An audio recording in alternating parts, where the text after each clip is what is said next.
Ow. Hi, welcome. This is Victoria. Hi. You haven't seen her in a while on this channel. I'm alive. I'm here too. Always.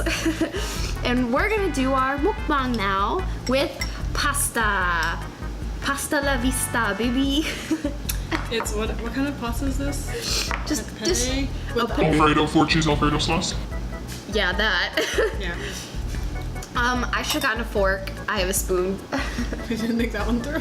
Well, no, it's the spoon that we used to mix. I was mixing the sauce with, and I was like, oh, I don't want to dirty another piece of silverware. That's acceptable, I guess.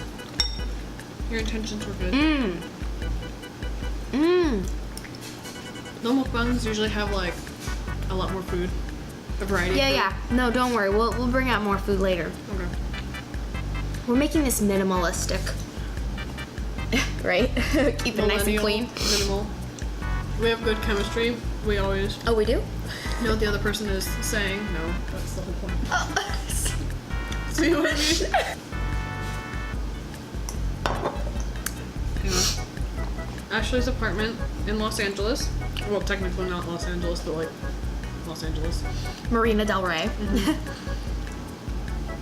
I came to visit Ashley because she already knew she was going to move here after graduating from college, and so she told me like, you have to come visit me. But I'm poor, you know. I can't just like up and visit people because I don't have the money. So then I made a joke and I was like, I'll get a grant from my school to come out to LA for some reason. So I did that. I got a grant to conduct some research while I'm here. If you're poor, just get other people to pay for you. Yeah, apply for grants. Scholarships take people's money. Do you eat pasta usually with Alfredo or tomato sauce? Usually tomato. But every time I have like Alfredo sauce, my mom makes it from scratch. So I don't know if I've ever had, we got like this. I don't know if I've ever had like canned or whatever sauce. Yeah. So that's why I was kind of surprised that it was good. Does hers taste like super cheesy? Or like, what does hers taste like? Like this, but better. Because it's just like, you know, homemade is almost always better. But this is still good. I still really like this. I'm just staring. I introduced Ashley to Dang 2 days ago. Dang. I remember because that song came out when I was in Korea visiting my friend. And so she's also a fan of BTS, but I don't know. She's pretty new to them still. So anyway, Oh, really? Yeah. She only became a fan of BTS like a week before I went to visit her in Korea. Her mom became a fan first. Her Yeah, mom's, like, but you 50. said you said her mom like listened to it all the time. So how long was her mom a fan before? About a month. A month before I came. She was that obsessed. A month in. Like she later Sun Young came to me. She's like, you have to listen to the thing. It's so good. And I was like, girl, I've been listening to it for a long time. Victoria has this thing where she finds things but doesn't share it with anybody else because she's afraid of judgment.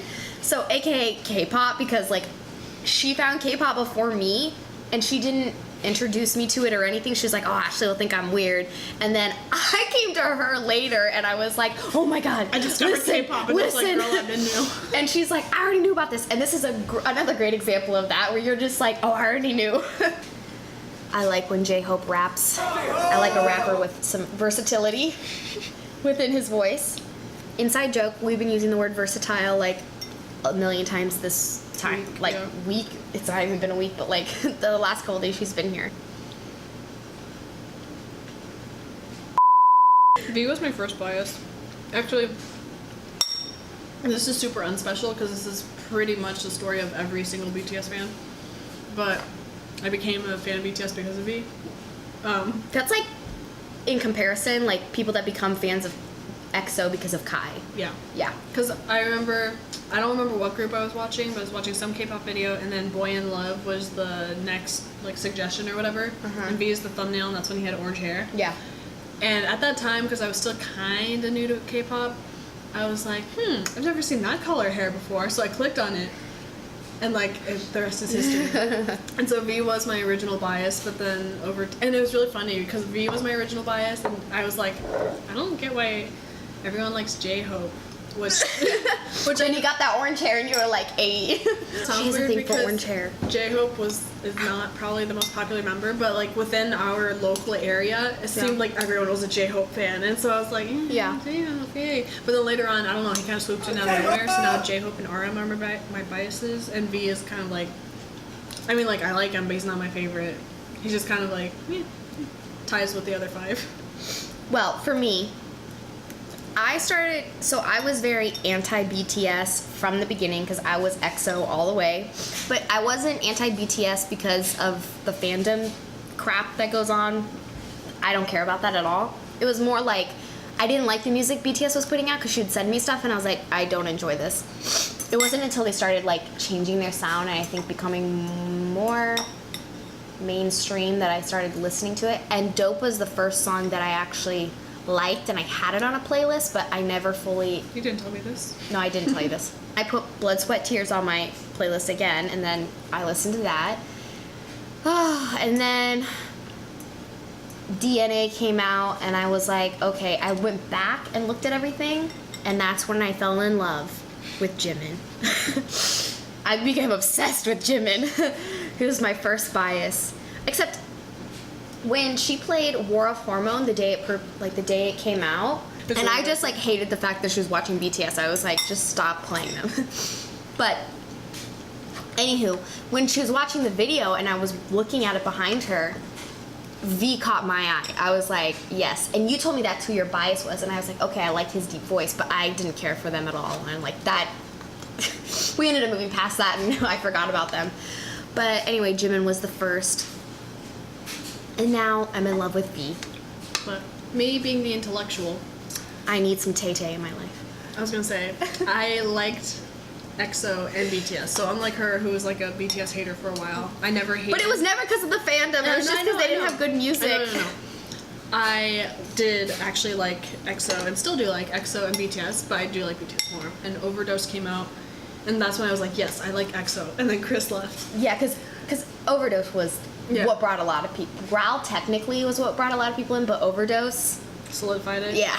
And then, so I started really liking them at Overdose, but then Chris left. And that was kind of chaotic. And then Wuhan left, and then Tao left, and Tao was my bias, and then I was kind of like, yeah. So now I like EXO, but they're not, like, my favorite. Yeah, we're gonna get a lot of hate from this.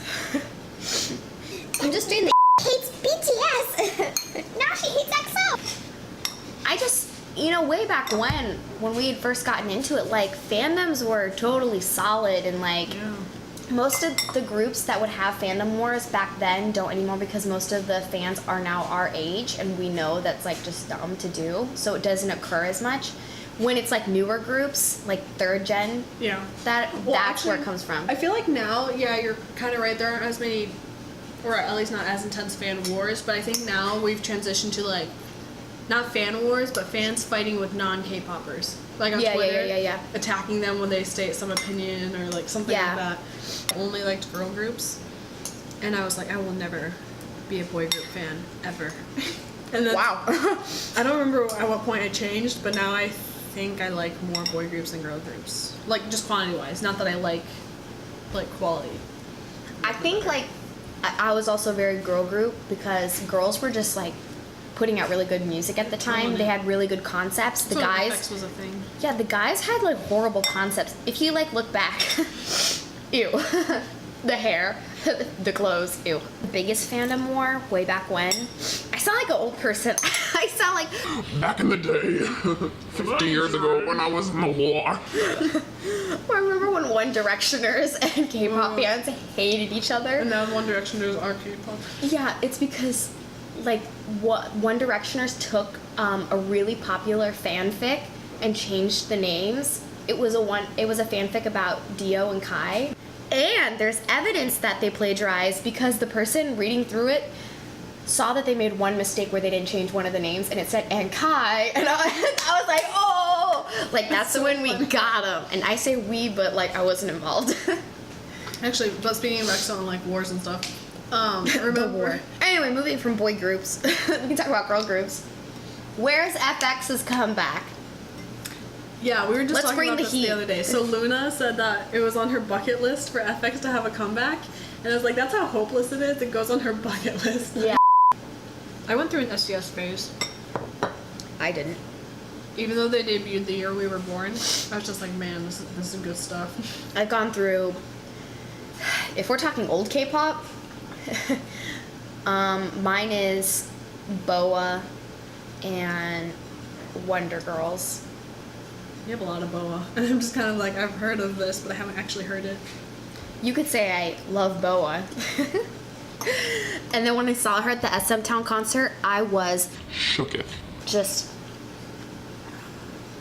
her and Yuno, because he performed as well.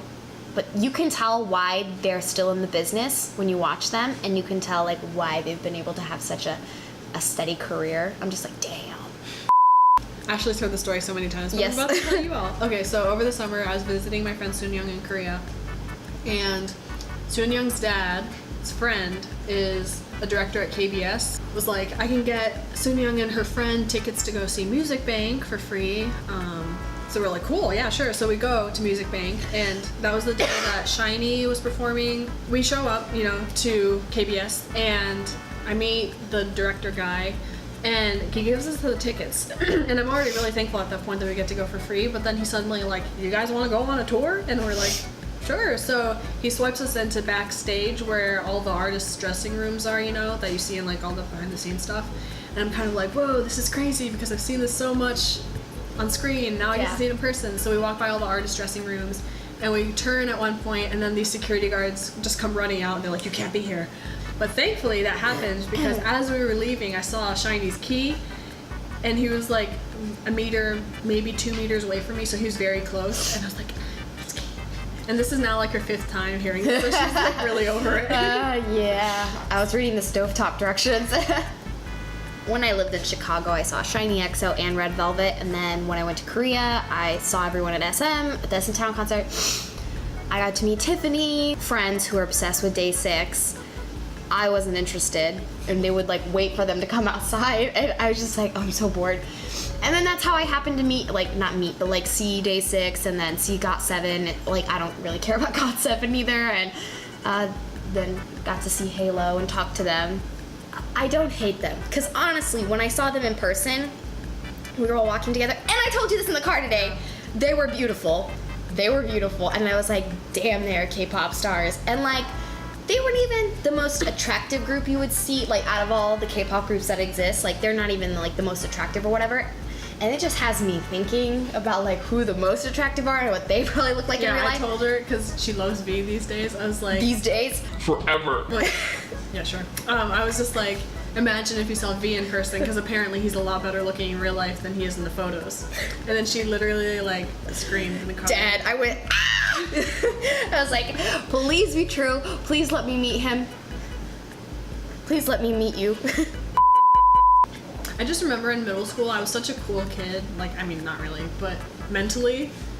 Wait, I'm like, I knew you in middle school. No, you weren't? Not like that. I don't mean like that. I just mean like... Because I wasn't. We both weren't. I know. But I just mean like in middle school, when everyone was going through their Twilight phase. Okay, actually, maybe this doesn't make me cool. This just makes me that really annoying. Like, I'm not like other girls. But like, when everyone was going through their Twilight phase, I was like, I don't like Twilight. And then I was like, I don't like Justin Bieber. And then I was like, you know what? I remember saying this out loud in the orchestra. I was like, I will never be a fan of boy groups.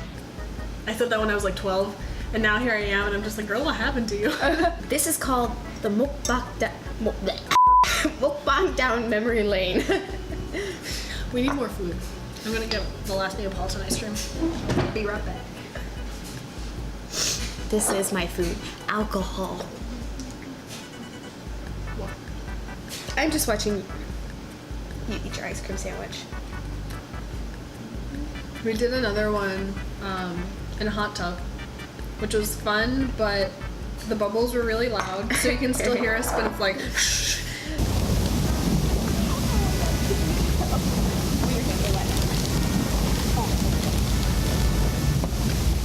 And then also, it was hard to eat food because our hands were wet, so... Like, we thought we would be super creative and like do it in the hot tub, like no one's ever done this before, and then when we got there we were like, this is actually really difficult. This is why no one has done this before. Whoops. What was your favorite comeback of 2018? Oh boy. Boy or girl? Oh man. so much happened. I really liked Boss and Baby Don't Stop by NCTU. Oh my god, that was a good one. Yeah. Now- But that was at the beginning of the year. Yeah. I would definitely say Boss, but like, No. I want to say no. Red Velvet's Really Bad Boy. I really enjoyed that for girl groups, just because I love Red Velvet. And then for boys, I wanted to say BTS Fake Love, but I don't think it's the best out of all of their. Then I guess I would say you'll have to find out in the next episode, because there's only 8 seconds. Bye! To guess what they're talking about based on how they're eating. I'm trying to dry my hand off. Oh my god.